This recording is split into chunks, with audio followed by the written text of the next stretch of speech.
Good afternoon, everybody. My name is Donna Thiesel, and I'm your host of The Edge on IC Radio, your source for news and information and entertainment. You can also find us on television, channel 182 on Charter Communications, Abundant Television, which is found on Roku, Apple TV, and Amazon Fire. We are syndicated, and we're very happy to have you on board. Thank you again so much for watching. We have everybody's favorite sports talk show host and commentator, AP Steadham. Hey, AP, how are you doing?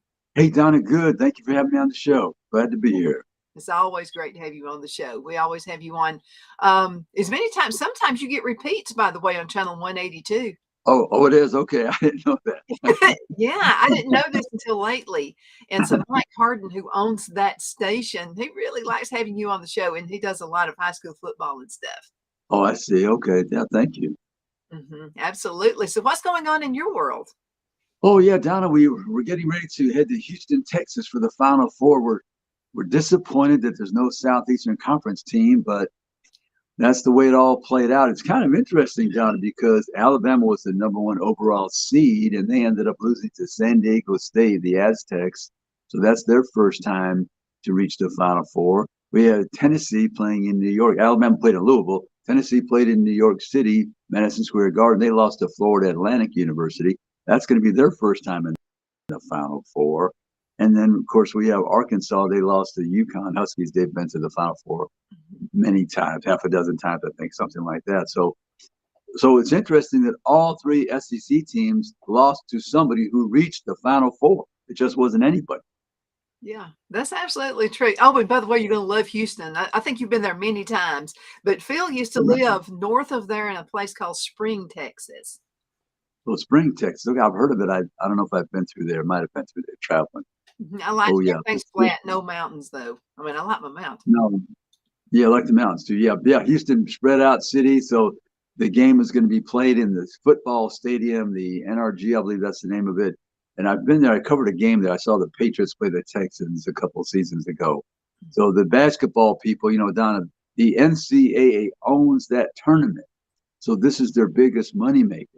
So they shifted to the football stadiums and arenas years ago to make so much profit because they pay for some of the other championships, maybe like cross country and track and field. And so they own the women's basketball and the men's basketball. So they maximize and monetize everything associated with that tournament. A lot of history out there in Texas with football and basketball.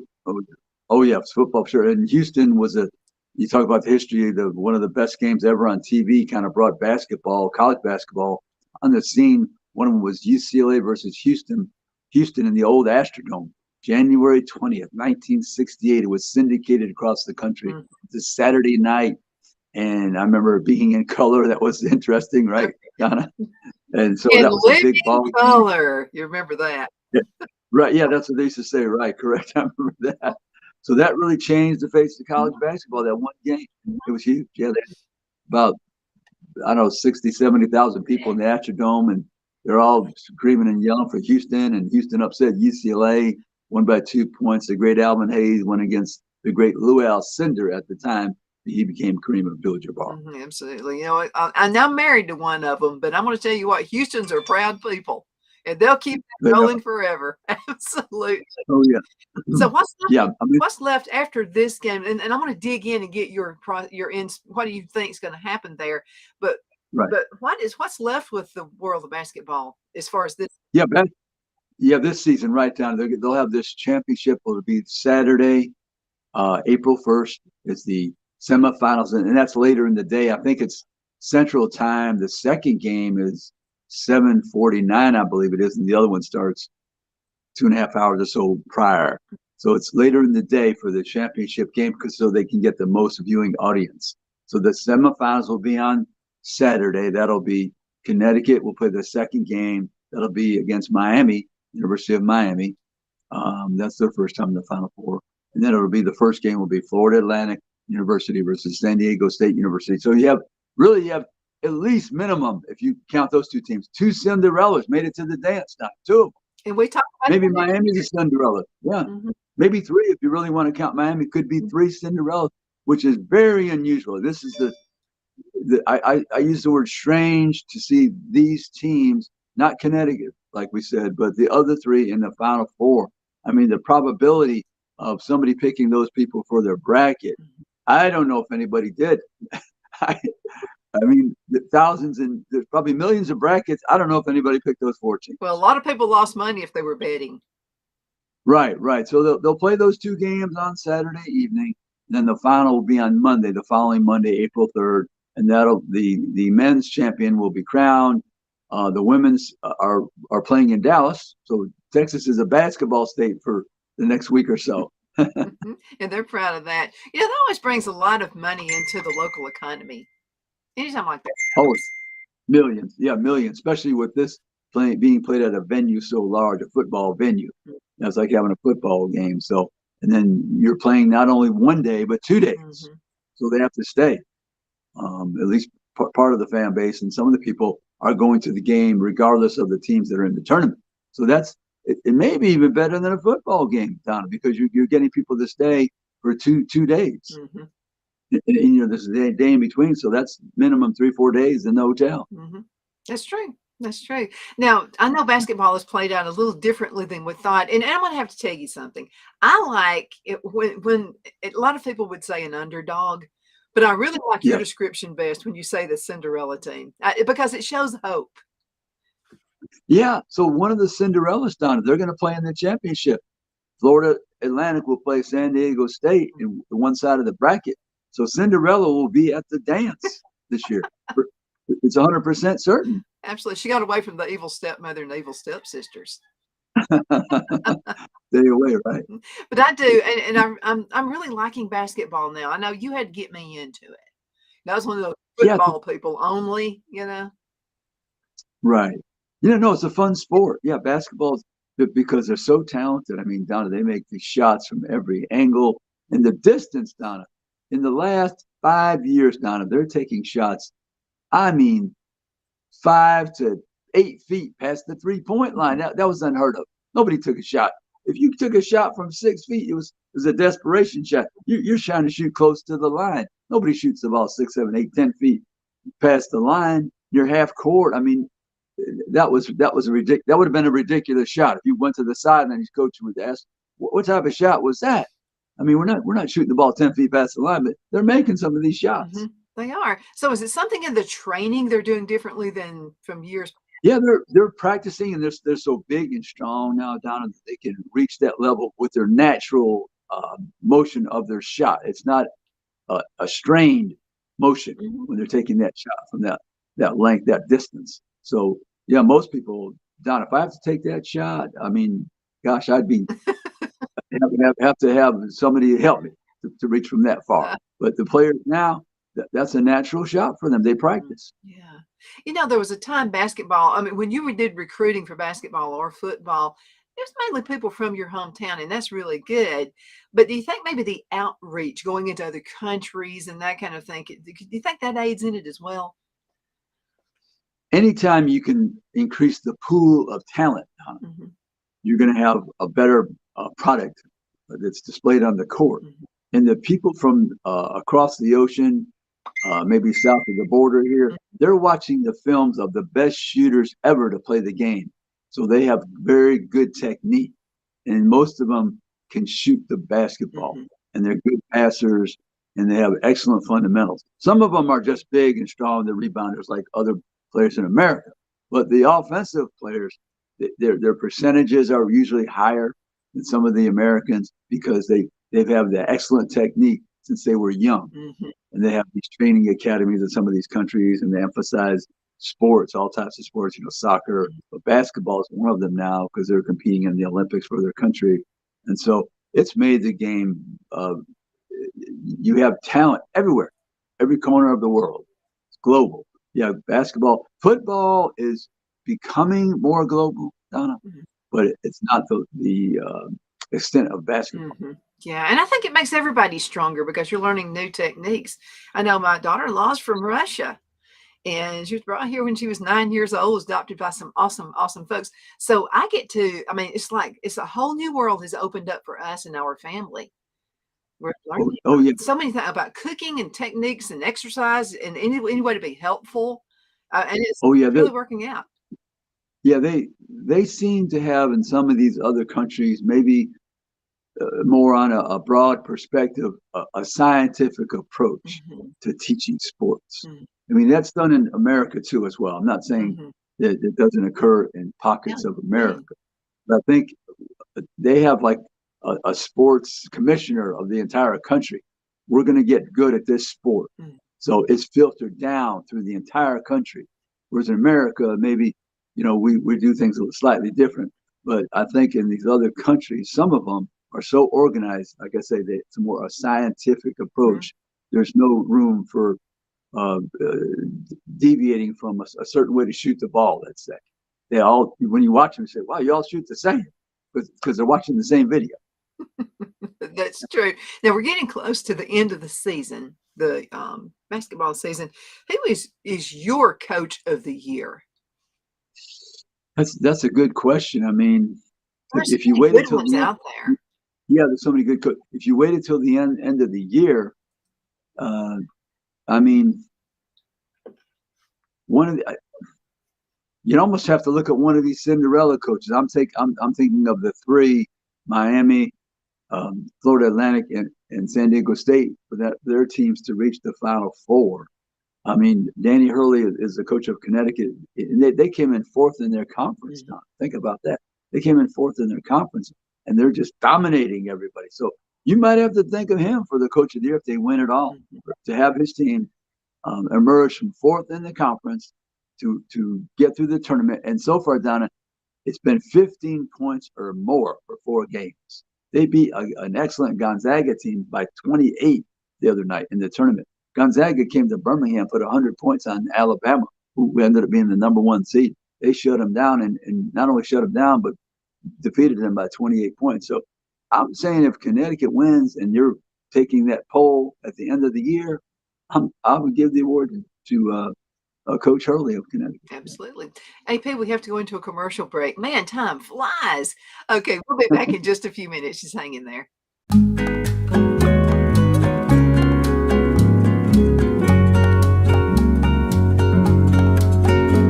At Lamone's Mexican Restaurant, located in Henniger, Alabama, and voted Best Mexican Restaurant of DeKalb County, Alabama 2020, we're here to serve you with authentic Mexican cuisine. Order easily online by going to lamonsmex.com or call 256-657-3999 to place your order. We're open Sunday through Thursday, 11 a.m. to 9 p.m. and Friday and Saturday, 11 a.m. to 10 p.m. Whether you're celebrating a cozy date night for 2 or a celebration for a crowd, at Lamone's you'll love our atmosphere and friendly servers. Thank you for dining with Lamone's Mexican Restaurant.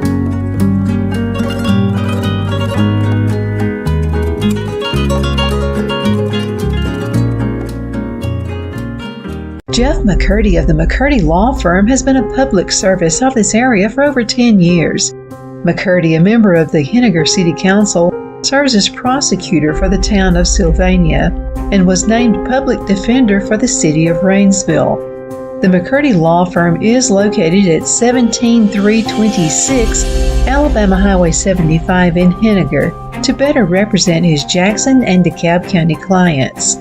If you need to be represented by a true public servant with proven success, call Jeff at 256-996-8701 or send a private email to mccurdylawfirm@gmail.com.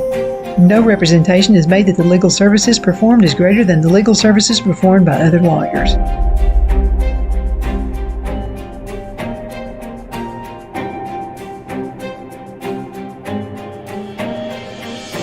Let Rhonda at Rhonda's Elite Tax LLC take the burden off you for all your tax needs. I know because Rhonda has been taking care of my business since 2013. I feel Rhonda works for me because she knows the direct questions to ask to better benefit my unique business in order for me to get back the biggest refund possible. Rhonda is an ongoing student, and she knows tax laws are in a constant change every year. Call 256-281-9903 for an appointment to take the dread out of getting your taxes done. Rhonda is located at 11968 U.S. Highway 431 in Boaz. Again, that number is 256-281-9903. And let Rhonda's Elite Tax LLC champion your personal and business taxes.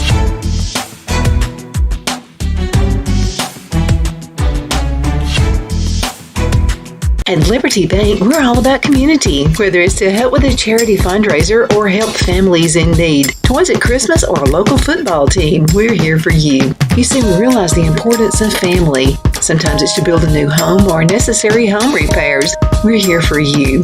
If you like the feel of a small town bank with all the conveniences of a big city bank, we're here to serve you. You will find us at any of our convenient locations in DeKalb, Marshall, Etowah, and Blount counties in North Alabama. You can call and speak with any of our friendly staff at 256-659-2175 or check us out on the web at libertybankal.com. And thank you for your support of our community. Member FDIC Equal Housing Lender.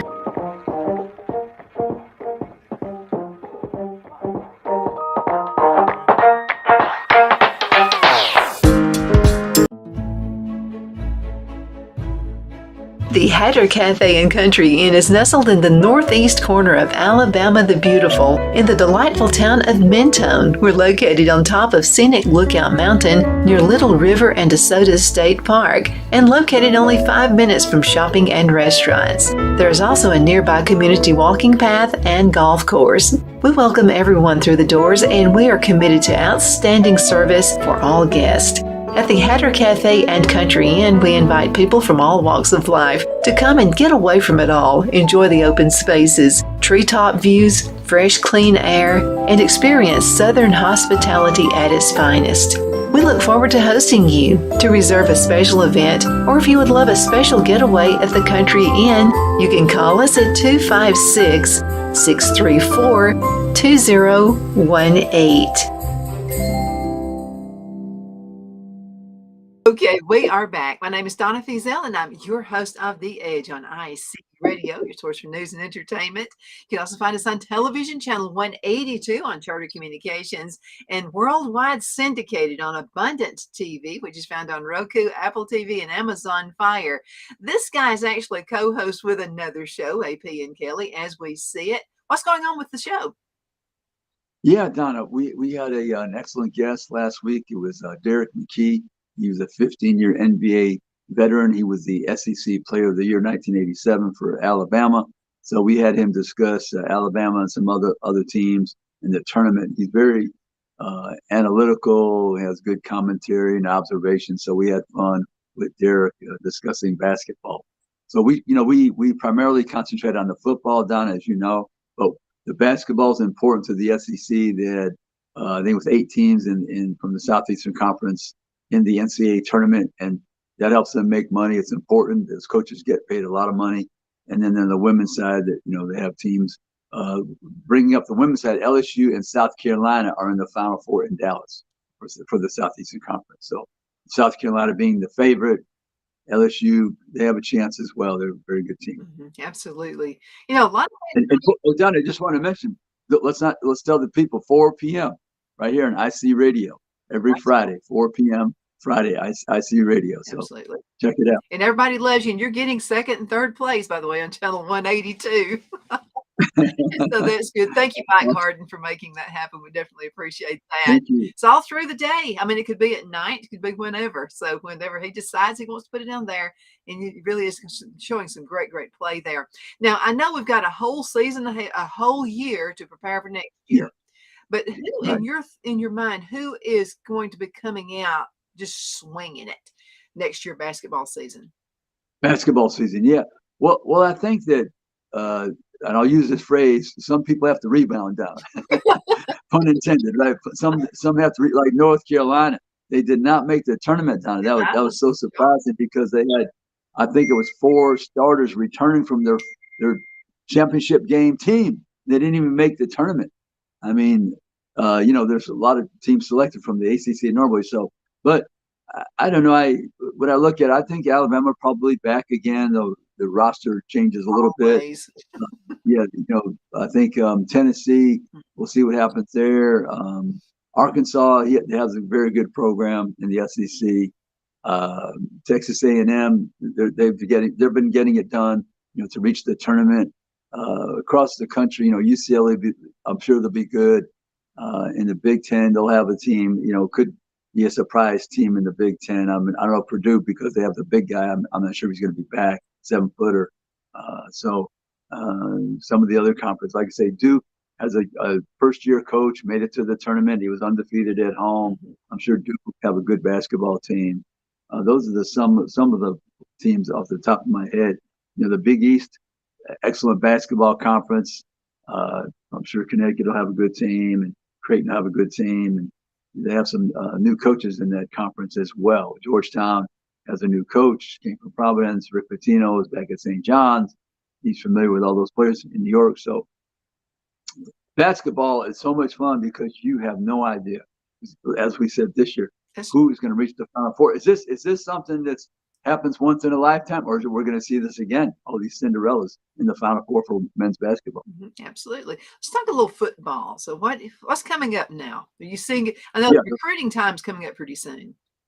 Yeah, the May 1st through the 15th is that transfer portal window. That is going to be critical for some teams now, especially the ones who are still seeking more competition at the quarterback position, because they're going through the spring ball right now, and the quarterbacks are trying to gauge the interest of their head coach. What he tells me after spring ball, do I have a chance to start, or is he saying, look, this other player is much better, you might have to look somewhere else? So this May 1st through the 15th, it's going to be, we're going to watch it very closely to see who transfers from around the country to these other schools, especially at the quarterback position. And right now they're experimenting. You're trying to, of course, look at that quarterback position, but you're moving players around. Maybe you have a wide receiver. He didn't get a lot of playing time. Maybe you shifted him over to defense, or vice versa. You have a defensive back. He didn't play that much, but he played some offense in high school. Maybe you have an offensive lineman that was playing right guard. You want to shift him to left. You might have a right tackle that you need somebody at left tackle, which is the blind side.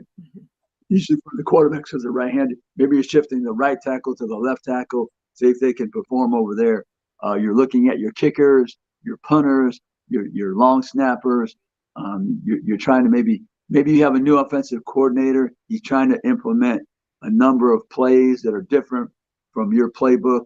Some coaches, they hire an offensive coordinator they change the whole offense. Some people hire an offensive coordinator, really they're just a few more wrinkles. So it's a difference, when you're revamping the whole system, or you're just trying to make an improvement on the current one that the head coach has in place. So those are some of the things that are happening. We had a message sent from Terry from Glencoe, Alabama. And so he said he has 4 sons, and they're all playing basketball, and he's trying to get the sons to be more serious about this. One is in, 2 in high school, and then one is in preschool. I guess he meant Pee-wee. But how can he have his older kids be more serious about the game? And are people coming as, say, talent scouts, watching kids play in high school football? Right. I think, he's trying to have his sons make a commitment to the sport. So, Donna, this may sound a little bit different, but you have to put some fun into the game if your children do not take the game serious. So you're thinking serious and fun. How do those go together? But if you make it fun, then all of a sudden the person's concentrating on trying to have as much fun, which means, you're getting the ball in the basket, you're learning how to dribble, how to pass, how to get in better shape. So there has to be, I think, an element of fun, because if you make it too serious, they're going to repel everything you say. I think so too. My son used to play football and basketball as well when he was in high school, and I just found when I just let him have fun with it, and I didn't you have to pressure him a little bit, to get him. Yeah. But I didn't just dwell on it. I didn't yell at him at ball games, nothing like that. No, that will make them turn away from the sport in a heartbeat. I saw that happen a lot. Yeah, just make sure they're on time. make sure if they're supposed to be at a practice, they're there with some enthusiasm and devoting their attention to the task at hand. I mean, that's good for them to learn about other, so that they have that lesson in life. Any task they're performing, they have that ability to concentrate, and that's important. But I would say add an element of fun somehow to the sport for your child to get them to be serious. I do too. I've seen kids just embarrassed with their parents yelling at Oh, them and all that stuff out on the field, and those kids, I mean, they as soon as they can, and they probably really love the sport, but they just quit because they're embarrassed. right. Yeah, you could break somebody's spirit. We do not wish that on anyone. We want people to enjoy sports. Hmm. Yeah, it's definitely difficult. We understand that, but we want you to have some fun, and at the same time, you can compete. And I think another thing, Don, is if you can teach your children to compete, because this world has so many talented people. Hmm. When you're out there, you better be able to compete. And I don't mean against that person. I mean you're competing against yourself to be your very best. Perfect. Absolutely. Sometimes I think competition is not there like it used to be. And I totally agree with that. Competition is good. Yeah. Oh, yeah. If you can, but like I said, if you can emphasize your own competition, competing to be your best, Hmm. you don't have to worry about the other person. Hmm. Just focus in on what you need to do to get better, and you'll have some successes along the way. My son had a coach one time who said, I don't have to beat you over the head. You do it to your own self. Right. Yeah. And sometimes you have a child and they do take it way too serious. You have to back them off. Yeah. Uh-huh. You have to, because they're taking it way too serious. Hmm. Yeah, so you have to manage that as well. Absolutely. 2 minutes left in this segment. What would you like to tell the folks? Yeah, look, yeah. Try to enjoy the basketball. I know the people who watch Southeastern Conference basketball. They enjoy the sport. It's going to be different this year. I think Connecticut is the prohibitive favorite. So far, they've been winning by 15 points or more.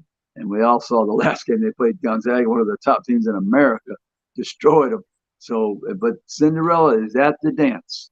So if you have, and I know America loves to watch Cinderella Oh, yeah. perform at the ball. So enjoy the games this weekend, the semifinal on Saturday, and then the final will be on the following Monday in the Houston, Texas. And Texas is the basketball state. We have the South Carolina and LSU for the women in Dallas. And then we have the Final Four teams in the men for Houston. So have fun watching some basketball. And I know everybody is keeping an eye on the spring football and their quarterback situation and all the new coaches and changes and the hope that they have that springs eternal this season. Absolutely. Are you eyeing a new coach right now? Somebody who may be blossoming into something great. Well, I think that I'm looking at some of the new coordinators Mhm.